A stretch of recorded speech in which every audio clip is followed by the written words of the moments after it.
लिए इससे अधिक शर्म की बात और कुछ नहीं हो सकती। महाराष्ट्र के अक़लियती वजीर नवाब मलिक ने बीजेपी और महाराष्ट्र नवनिर्माण सेना पार्टी के दही हांडी प्रोग्राम का इनेकाद करने के फैसले की तनकीद की है। नवाब मलिक ने कहा कि उन्हें अफसोस है कि कोरोना को लेकर बीजेपी के कारकुन वजीर आजम की बात नहीं सुन रहे हैं।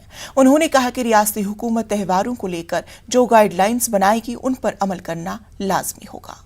मनसे के नेता कह रहे हैं कि वो दही अंडी का कार्यक्रम आयोजित करेंगे। निश्चित रूप से सरकार के माध्यम से एसओपी जारी की जाती है।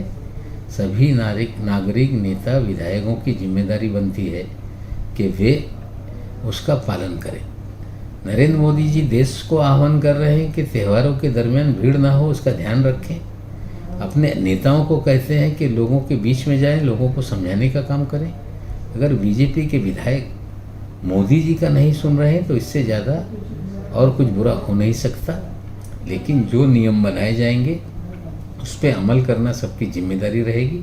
अगर अमल नहीं होगा तो निश्चित रूप से प्रशासन उन पर कार्रवाई करे। कोरोना के दौरान बंगलुरु के मुस्लिम अक्सरियती इलाके